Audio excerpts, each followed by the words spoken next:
Tonight, we're diving into a special project that's close to my heart and perfect as a housewarming gift.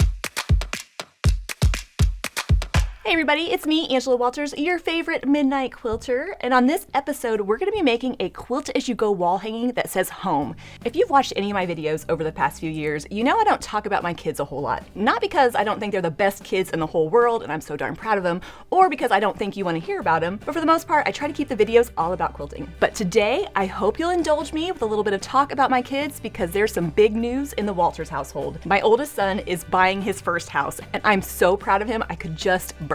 And you know, of course, I've got to make him something special for his new home, but since he already has a lot of quilts and I don't have a ton of time, I'm gonna make him this cute Quilt As You Go home wall hanging. I'm hoping that when he hangs it up, it will remind him how much I love him, or at least remind him to give me a call every once in a while. To make my wall hanging, I picked out some beautiful fabrics that I think are gonna look great in his new house. I picked some neutral colors that would look good with any decor, especially since he's only 23 and doesn't really have his decor style yet. For the background, I picked this beautiful cream tonal print that's gonna show off the beautiful dark blue letters of the wall hanging. And then for a pop of a different color, I've added some sage green fabric as the border strips. And if you have a special someone that you wanna make the home wall hanging for, or maybe just for yourself, you can get the kit or the pattern on our website. All you have to do is click the link in the description box below or visit quiltingismytherapy.com. And if these neutrally blue colors aren't doing it for you, check out this other color option we've put together. These fabrics are soft and beautiful, and again, perfect to blend with almost any decor. So now that I have my project ready to go, I'm going to grab my piecing potion, my snacks, and get to cutting up this fabric. And while I'm excited to make him this home wall hanging for his new home, I am a little sad. He's lived with me his whole life. I just hope I can cut these fabrics through my tears. The cutting on this quilt is pretty straightforward. I just need some strips of different widths. These strips are for the borders, and these strips are gonna be for my letters. So I'm gonna subcut that into smaller strips and squares. One thing I love about making wall hanging quilts is they're so easy to cut out. Cutting definitely isn't my favorite part, so when I can get it over with quickly, that makes me so happy. Well, now that I have the background cut, I'm gonna set these aside for right now and cut the other two fabrics in the kit. This blue fabric is going to be the letters of our little wall hanging. And I'm gonna do the same thing I did with the background fabric, cutting them into strips and then cutting those strips into smaller pieces. And this beautiful green fabric is gonna act as the outer border of our wall hanging. So I'm gonna set this aside for the binding, and now that I have all my pieces cut out, I'm gonna start assembling them into my letter blocks. So I gathered the pieces to make my first letter block, the H block. And it's probably pretty obvious how this block is going to go together. But to give these blocks a little bit more of a rounded look, we're going to use some stitch and flip on the corners. I'm basically going to grab my smaller squares and draw a diagonal line from corner to corner on the back. Then I'm going to place them on the corners of my bigger block according to the pattern, being sure that those lines are angled the way I want them to go. If those lines aren't going the correct way, we're going to have a letter that doesn't quite look like an H. Now from this point, it's pretty easy. I'm going to stitch on those lines, then trim a 1/4 inch away from that seam and press it open. Of course, you could pin these in place if you want, but since they're kind of small, I'm going to hold them in place and sew along that line. You know, it's crazy. Everybody tried to warn me when they were little that time would fly by so fast, but let me tell you, I did not believe them. It just seems like just yesterday he was a little baby and now he's owning his own house. It's just so crazy to think of it. But there I have the first part of my H block. But since my H needs 2 sides, I'm going to do the same thing on this other piece. Now there is a little bit of a slightly different way you could do the stitch and flip. Instead of drawing the lines on the back of the square, you could use the folded corner clipper ruler, which I love. I'm still gonna place my squares right side down on the block. The only difference is instead of drawing a line, I'm gonna grab my ruler and place it on that block. I'm basically imagining that this reference line is where I'm gonna sew my seam. Then holding it in place, I'm gonna just trim along the blocks, grab the pieces, and then sew.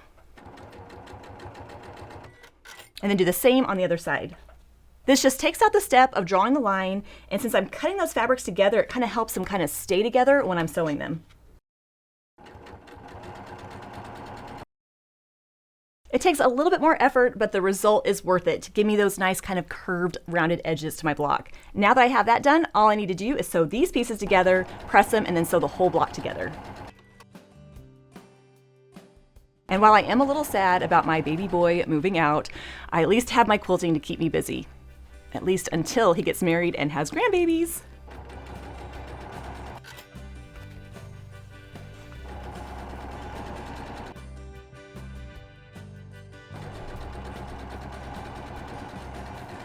And there I have my first block, my beautiful H of my home ready to go. See, I told you it is nice and quick and easy. So I'm gonna do the same with the other blocks to make my O, my M, and my E.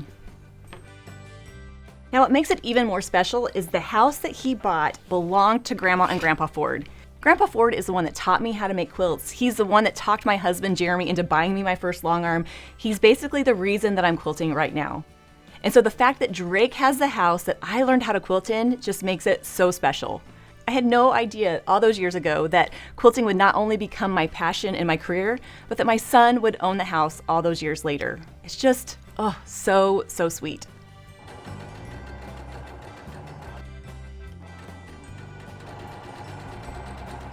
If you make a lot of stitch and flip quilts, you're gonna love the folded corner clipper ruler. So if you don't have it, you can order it from our website just by clicking the link in the description box below. And once I have those stitch and flip pieces done, I can lay out the other pieces of my block, and all I have to do is put the whole thing together. In a way, Drake and my quilting career have kind of grown together. I got my long arm when he was 6 months old, and they've both grown ever since. And there's my finished O block, looking beautiful with the stitch and flip corners. And I'm gonna do the same to make my last 2 blocks for the quilt, the M and the E.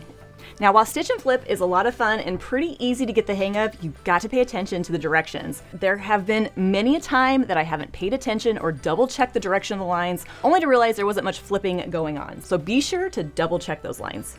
With just a little bit of stitch and flip and a little bit of sewing, I've made the rest of my home blocks. So you can see that the M and the E were made just the same way as the O and the H by using stitch and flip pieces and sewing them together to make my shape. Now it's just time to put these blocks together to make our wall hanging. And in the pattern, I show you how to assemble it traditionally, but I also include instructions on how to quilt as you go. And the quilt as you go technique is a way to, wait for it, quilt as you go. Okay. I know, that's just being ornery. Basically, what we're doing is assembling our quilt and quilting it all at the same time. It's a great technique for smaller projects or for quilters out there that do not love free motion quilting. And we're gonna use that technique to assemble our blocks together and add the borders to our wall hanging. So I'm gonna need my strips for the inner and outer border, as well as the sashing strips for our background. Once I have those all gathered together, it's time to start assembling. I'm gonna move these out of the way, and I'm gonna grab the fabric that's gonna act as the backing for my wall hanging. I'm gonna flip it over so it's right side down, and then place a piece of batting on top of it. Then grabbing my blocks, I'm gonna start with my H block and position it so it's a few inches away from the top edge of my backing. I'm gonna take a moment and make sure that it's centered on my backing fabric so I have the same amount on each side. And then make sure I have a couple inches, and then also make sure I'm a couple inches down from the top edge because I'm gonna be adding some extra sashing and border strips there. Once I have that H in place, this is gonna be the beginning of my quilt and everything else is gonna build off of it. So I'm gonna gather 2 of my sashing strips and put them on top and bottom of my block. I know they're kind of hard to see because they're basically the same color as the batting, but what I'm doing is positioning them so they're along the bottom edge of my block. Now, if I was assembling this quilt traditionally, I would be sewing these together and then making my quilt sandwich. But since we're doing the quilt as you go technique, I'm going to be piecing and quilting at the same time. So what I'm going to do is take that sashing strip and fold it over on top of my block. I'm aligning those raw edges so that I can sew that 1/4 inch seam along that block. I'll actually be sewing through all the layers of the quilt. That is the quilt as you go part. And I'm gonna do the same on the top edge. Taking that sashing strip, folding it right sides together on top of the block, ensuring that it's nice and straight, and then I'm gonna sew through all the layers a 1/4 inch seam right along that edge. Once I have that sewn, I'll be able to fold it back in place and press it right where it's at. So with all that fabric in place, I'm gonna gently, carefully move it to my sewing machine and sew that 1/4 inch seam along those edges. If you're worried about the fabric slipping, you can always pin it in place to keep it right where it needs to be. This is just the same as we did when piecing the block. The only difference is I have a little bit more bulk to deal with. Once I have one side sewn, I'm gonna do the same on the other. Once I have that sewn, I'm gonna fold it over and iron it in place.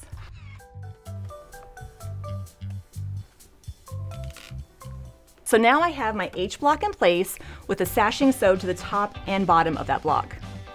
Then I'm gonna do the same thing, working my way down the quilt, putting the O block on next.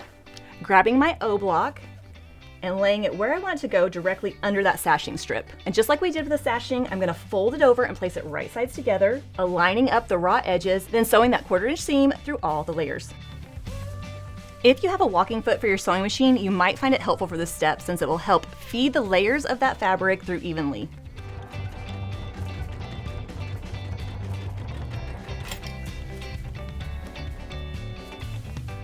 Then just as we did before, I'm gonna press it in place and continue working my way down the quilt, alternating between sashing strips and blocks. And as you're sewing the blocks on, make sure that they're staying straight. One thing that can tend to happen is those blocks can get a little wonky if we're not careful. In fact, you might find it helpful to mark some reference lines along your batting so you can ensure that it's staying straight.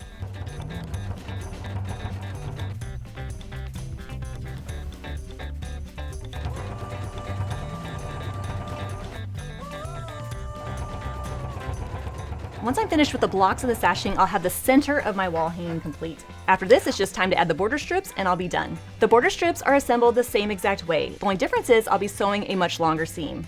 So grabbing my 2.5 inch border strips of background fabric, I'm gonna place them right sides together along the edges of my wall hanging, ensuring that those raw edges are lined up and then just sewing them in place. And then after I do one side, I'll do the same on the other.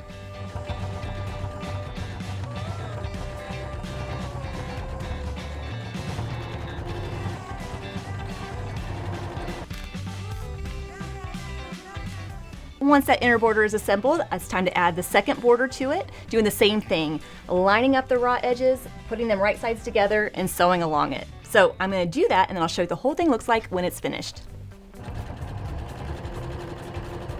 Once I've got the last border sewn on, my Quilt As You Go home wall hanging is finished. And even though it's already quilted in place, if I wanted, I could go ahead and add some more quilting to it. Like maybe I could quilt the details of his birth story in there. I think he'd like to hear that. Or I could just leave it as is, which is what I'm gonna do. So I need to get it trimmed up, get it bound, and I'll show you what it looks like when it's all finished. And this Quilt As You Go home wall hanging is finished. I'm just loving how fun and easy it was to make and how it's gonna be perfect for Drake's new home. And while I am a little sad that he's moving out, it's not like he's moving far, so I can visit anytime I want. Plus, think of all the things I could do with his old room. Oh, think of all the fabric that I could stash in there. That doesn't seem so bad anyway. And now that it's finished, I think he's gonna love it. Not like love it, but love it enough that he'll hang it up so I don't give him a guilt trip every time I come over. Especially if I wrap it up with a gift basket. Well, thank you so much for joining me for another episode of the Midnight Quilter, and especially for indulging me and letting me talk on and on about my son Drake and his new house. And if you want to get your hands on this kit or make your own home wall hanging, all you have to do is click the link in the description box below. You can grab the patterns or the kits available in 2 different color options, and be sure to grab that folded corner clipper ruler while you're at it. Well, I'll be back soon with another episode of the Midnight Quilter. Until then, everybody, happy quilting.